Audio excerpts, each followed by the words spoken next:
East Timor, and I mean, all of these places have a conflict which is going to have to be dealt with. And how do you deal with a post-conflict, post-repression period, as most of these countries are going to have to do so? Well, one way that was tried is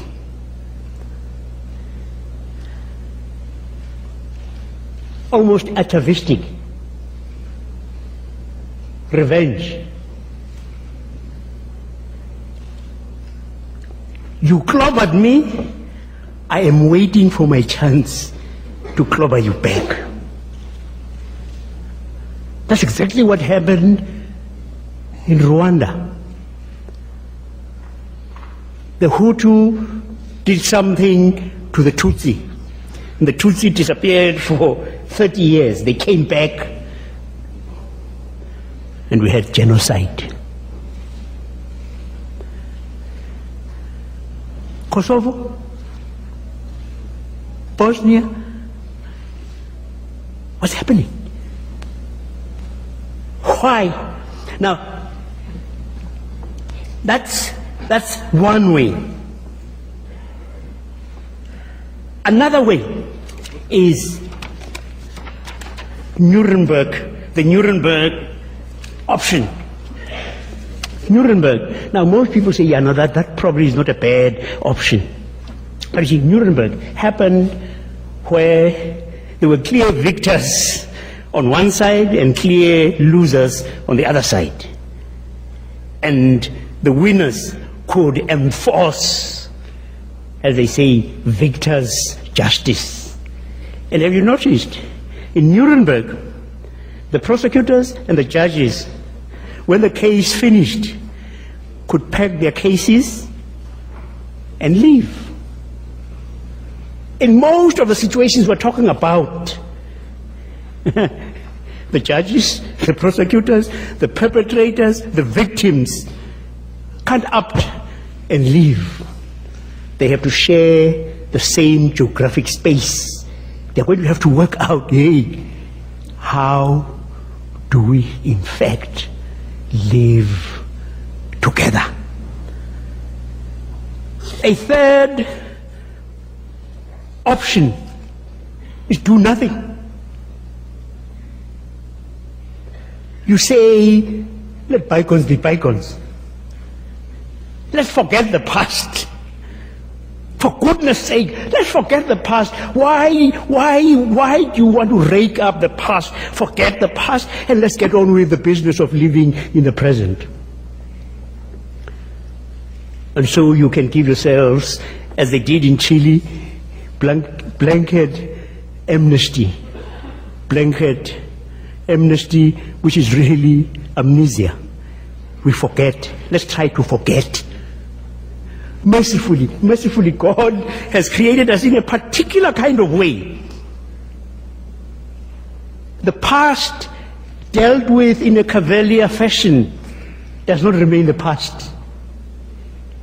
It refuses to lie down quietly.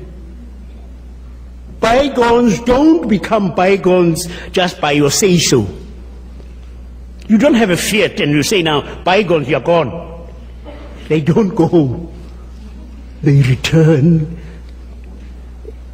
inexorably. They will return to haunt you. And you remember those quite haunting words in Dachau, the concentration camp museum, at the entrance there. Those who forget the past are doomed to repeat it. Yes, but there is this way, the South African way, which didn't happen because South Africans were particularly smart. It was forced on them because of the realities of our situation. No one won.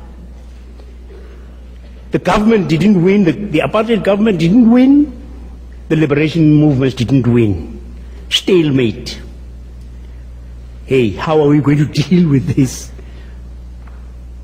And they struck on this compromise. Compromise tends to have a bad press, but it's not always a bad thing. Because they said, okay, in exchange for amnesty, for truth, you will get amnesty. In exchange for telling us everything you know about what you want to ask amnesty for, you will get freedom. Of course, if you don't, the judicial process, we hope, will take its course.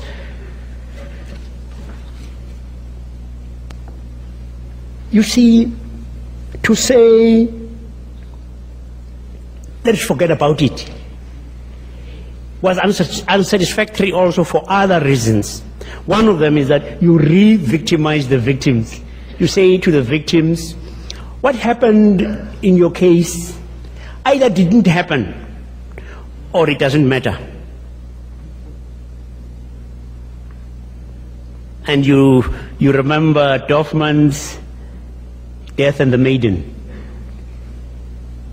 The woman recognizes the voice of the man who tortured and raped her, and she manages to tie him up, and she's got a gun, and he still denies, and she's on the verge of killing him. And then he turns around in anger and bitterness and revenge, and you experience their magnanimity, their willingness to forgive.